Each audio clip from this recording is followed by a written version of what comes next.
আসসালামু আলাইকুম রহমতুল্লাহ। আহ, দোয়া হচ্ছে কি অনেক বড় একটা আমাদের জন্য হাতিয়ার, মুমিনের হাতিয়ার বলা হয়েছে দোয়াকে। তো দোয়া হচ্ছে বলা হয়েছে যে ইবাদতের মগজ।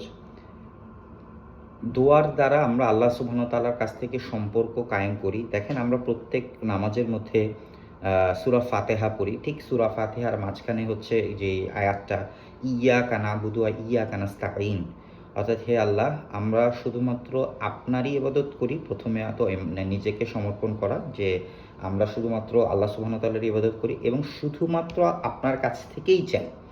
এই যে শুধুমাত্র আল্লাহ তাআলার কাছ থেকেই চাওয়া, এইটা হচ্ছে একটা বুঝার বিষয়, বা এই যে একটা কোর কনসেপ্ট। আল্লাহ সুবহানাহু ওয়া তাআলা যত নবীদের ঘটনা বর্ণনা করেছেন, যত আম্বিয়া আলাইহিস সালামের যত ঘটনা বর্ণনা করেছেন, রাসূলুল্লাহ সাল্লাল্লাহু আলাইহি সাল্লামের থেকে আমরা যত হাদিস পেয়েছি, একটা জিনিস কমন পেয়েছি, সেটা হচ্ছে যে সমস্ত নবীরা দোয়া করতেন এবং আল্লাহ নিজে কোট করেছেন ইব্রাহিম আলাইহিস সালামের দোয়া, আদম আলাইহিস সালামের দোয়া, নূহ আলাইহিস সালামের দোয়া, হ্যাঁ, তারপরে হচ্ছে মুসা আলাইহিস সালামের দোয়া, এবং আমরা অনেক ফেমাস দোয়া আমরা জানি। খোদ রাসূলুল্লাহ সাল্লাল্লাহু আলাইহি সাল্লাম অসংখ্য দোয়া এরকমভাবে সাহাবাদেরকে দিয়েছেন। আহ, তো এই দোয়া আমাদের জন্য একটা হাতিয়ার, আল্লাহ তাআলার সাথে সম্পর্ক করার একটা মাধ্যম। আমরা অনেক সময় দোয়ার ব্যাপারে গাফেল থাকি, নামাজ পড়া শেষ, সাথে সাথে মসজিদ থেকে বের হয়ে যাই। কিন্তু কিছু সময় আসলে আমাদেরকে দোয়া করা উচিত। ফরজ নামাজের পরে যেমন পার্টিকুলারলি দোয়া কবুল হয়, প্রত্যেক ফরজ নামাজের পরে দোয়া কবুল হয়।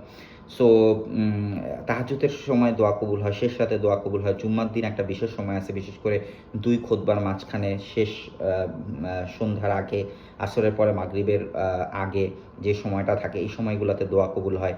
এছাড়া রমজান মাস তো পুরাটাই দোয়া কবুল হয়। এই যে এখন জিলহজ মাস চলতেছে, এখনও দোয়া কবুল হওয়ার সময়। তো এরকম অসংখ্য সময় আছে। আজান একামতের মাঝখানে দোয়া কবুল হয়। পার্টিকুলারলি আল্লাহ রাসূল সাল্লাল্লাহু আলাইহি ওয়াসাল্লাম জিজ্ঞেস করছেন সাহাবারা যে ইয়া রাসূলুল্লাহ, কি দোয়া করবো আমরা এই সময়? তখন বলছেন, তোমরা দুনিয়া আখিরাত আফিয়াত চাও।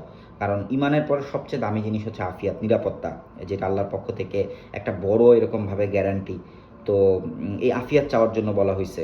তো এই কারণে আমরা বেশি বেশি দোয়া করি। আল্লাহ সুবহানাহু ওয়া তাআলা আমাদের সবাইকে তৌফিক দান করুক, যেন আমরা এরকমভাবে বেশি বেশি দোয়া করতে পারি। দোয়া একটা বড়, আমি বলবো যে নেয়ামত আমাদের জন্য। এই জন্য দোয়াকে শক্তিশালী করা, কিভাবে দোয়া করলে আল্লাহ খুশি হবে, এইটা এরকমভাবে জানা এবং দোয়ার মুহূর্তগুলো সম্পর্কে জানা এবং বেশি বেশি দোয়া করা। কারণ আমরা যত বেশি আল্লাহর সাথে দোয়া করব, আল্লাহর কাছে দোয়া করব, তত আল্লাহ খুশি হবেন এবং আল্লাহর সাথে আমাদের সম্পর্ক গভীর হবে, যেটা আমাদের একটা গোল, যে আল্লাহর সাথে আমাদের সম্পর্ক যাতে বেটার হয়। তো এটার একটা মাধ্যম হচ্ছে দোয়া। আল্লাহ আমাদের সবাইকে বেশি বেশি দোয়া করার তৌফিক দান করুক। আসসালামু আলাইকুম রহমতুল্লাহ।